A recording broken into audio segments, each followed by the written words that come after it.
Hi, my name is Yevgen, and this is joint work with Sharon Goldwater in Edinburgh, Thomas Schatz and Naomi Feldman at the University of Maryland, and Herman Kamper at Stellenbosch University. In this study, we are testing computational models of infant phonetic learning on data from different languages. But first, let me start with a concrete example. In English, R and L help us distinguish between minimal pairs of English words, such as rock and lock or wrong and long. At the same time, in Japanese speech, both sounds can occur, but there is no linguistically meaningful difference between the two. This is the data from an experiment with infants where Japanese and American English infants were tested on their ability to discriminate between these two phones. And as you can see here, both groups of infants were equally accurate at the age of 6 to 8 months, but the older groups of 1-year-olds diverged, with American English infants being more accurate in this task. Similar data is available for other languages. To give two examples relevant for this study, Mandarin Chinese infants show better discrimination on the Mandarin sh contrast than American English learners, and Catalan learning infants are better at discriminating the Catalan e than Spanish learning infants. All this is a strong evidence that indeed speech perception changes in the first years of infants' lives. But the question is, what exactly changes? What are the learning mechanisms that the infants use? And to answer this question, ideally, we want to have an explicit computational account showing how the specific speech input which infants receive leads to the observed changes in the infant's discrimination on a given contrast. Until recently, no computational models learning from naturalistic speech data could show this relation. But recently, Schatz et al. Presented the first such model explicitly simulating the learning for Japanese and American English infants. They trained the model on naturalistic speech, either in Japanese or in English, and then measured the model's ability to discriminate between R and L. They found that the model correctly predicted the cross-linguistic discrimination pattern. In the figure on the right, the American English model shows lower discrimination error on RL than the Japanese model. Schatz et al. Selected a model of unsupervised learning from naturalistic speech that was proposed in the context of speech technology applications. And this raises the question, can other learning algorithms proposed in that domain lead to equally good or even better models of infant phonetic learning?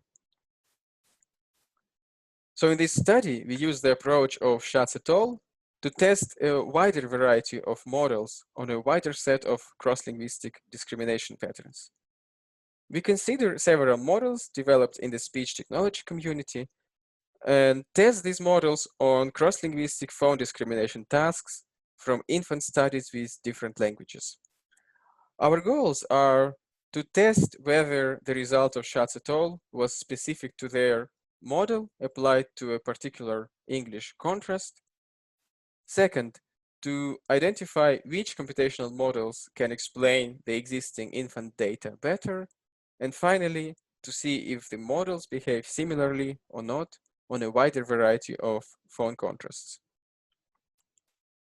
I will explain the setup of our simulations in high-level terms. So let's say we want to test whether a given model can correctly predict the cross-linguistic discrimination for English RL. We trained two different versions of the model, a native model and a non-native model. In this case, the native model is English and the non-native is Japanese. We then test each model independently to see how well it discriminates between R and L. So we get a set of error rates from each model, and we can compare these rates. To have the correct prediction, we expect the native model to show lower error rates than the non-native model. And this allows us to compare the English and the Japanese model. And we run the identical tests for the other two contrasts that we want to test, the Mandarin sh and the Catalan e contrast. Finally, we have 5 different model architectures, and we use the same high-level setup to test each of them. We choose these 5 models because they rely on cognitively plausible assumptions. For example, that infants learn without explicit supervision, or that they can recognize some of the word forms they have heard earlier.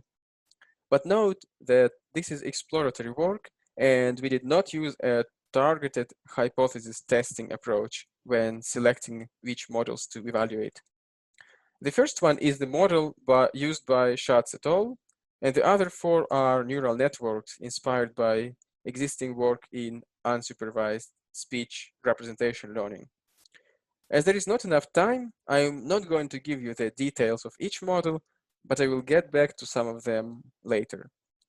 In high-level terms, there are 2 main conceptual differences between the models.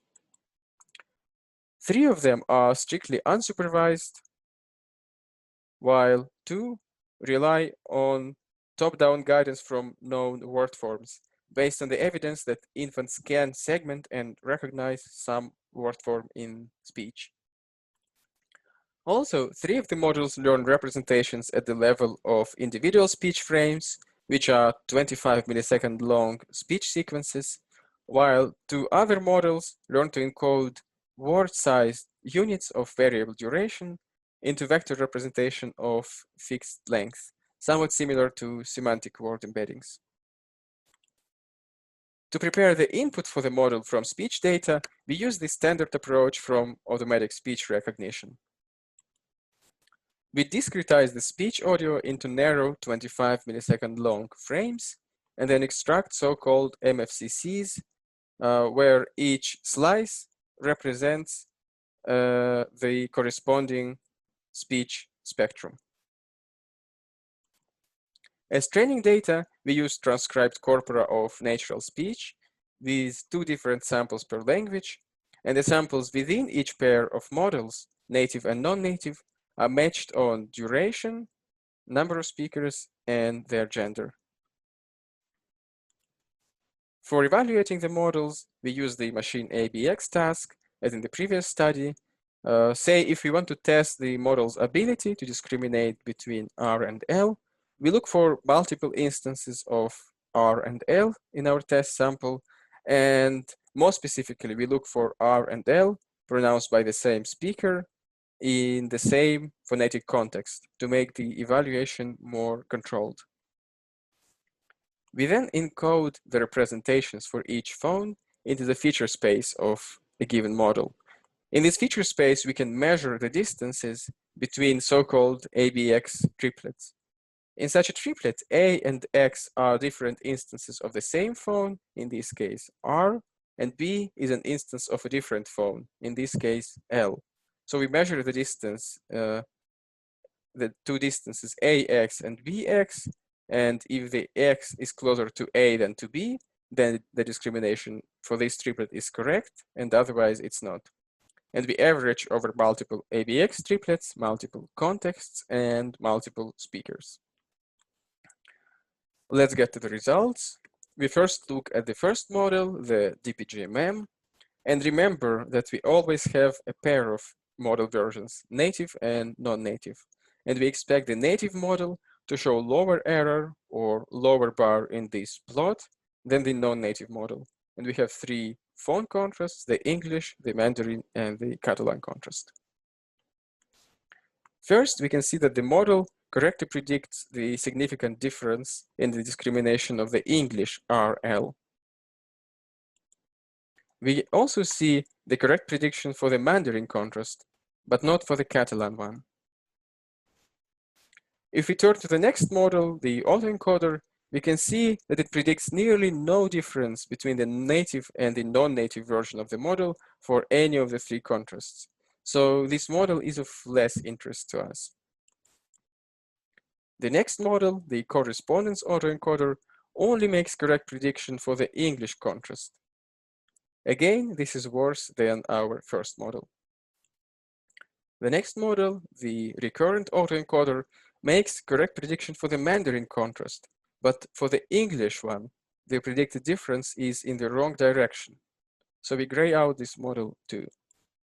Finally, the last model, the recurrent correspondence autoencoder, just like the DPGMM, correctly predicts 2 out of 3 differences for English and for Mandarin contrast.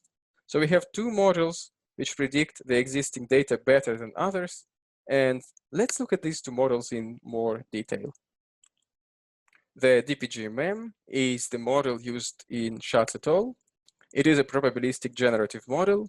It learns in a fully unsupervised, bottom-up manner by soft clustering individual speech frames, and the acquired representations are also at the level of individual frames. The correspondence autoencoder RNN is trained on pairs of instances of the same word, so it requires weak top-down supervision from the word level. This model is a version of a sequence-to-sequence autoencoder, where both the encoder and the decoder are recurrent neural nets. It receives a word instance, encodes it into a vector of fixed dimensionality, somewhat similar to semantic word embeddings, and then uses this vector to reconstruct the other instance sequentially frame by frame. As a result, it learns holistic fixed dimensional representations for sequences of any given duration. So the 2 models are quite different, yet they make identical predictions on the 3 test contrasts. And this raises the question, do they actually behave similarly on discrimination tasks in general? To see if that's the case, we test the 2 models on a variety of contrasts. This time we only focus on the native listeners, which are trained and tested on the same language, English, Japanese, Mandarin, Catalan, or Spanish. We test each model on a variety of contrasts from the training language, and we only consider those contrasts where the 2 phones differ on just one phonological feature. For example, Japanese E and E only differ in their length. And for each contrast, we test how much easier or more difficult it is for a given model than an average contrast. What we find is that the models do not make identical predictions about discrimination difficulty. And here are some examples. The DPGMM predicts that H versus Th should be easy relative to other contrasts, and the CAE-RNN predicts that Japanese D-Z or a vowel length contrast E-E should be relatively easy. In the future, these different predictions potentially will allow us to evaluate these models by running empirical tests with infants on the predictions that the models make. In conclusion, we compared 5 models of early phonetic learning in their ability to predict cross-linguistic discrimination patterns, and we find that the earlier results of Schatz et al. Was not specific to the English RL, because some of the models correctly predicted the pattern for another contrast in Mandarin. We can also say that the earlier result was not specific to the learning model, because some other models also correctly predicted the cross-linguistic difference. The DPGMM and the CAE-RNN show some promise as models of early phonetic learning. They both fail to capture the pattern for the Catalan, and it might be because of the test data, as we did not use the exact experimental stimuli. Importantly, our analysis showed that the 2 models do not always make identical predictions, and this can help us evaluate the models in the future with infants. Overall, this result supports the idea that models learning representations from unsegmented speech can correctly predict some of the discrimination data. I would like to thank our funding agencies and also you all for listening to my talk.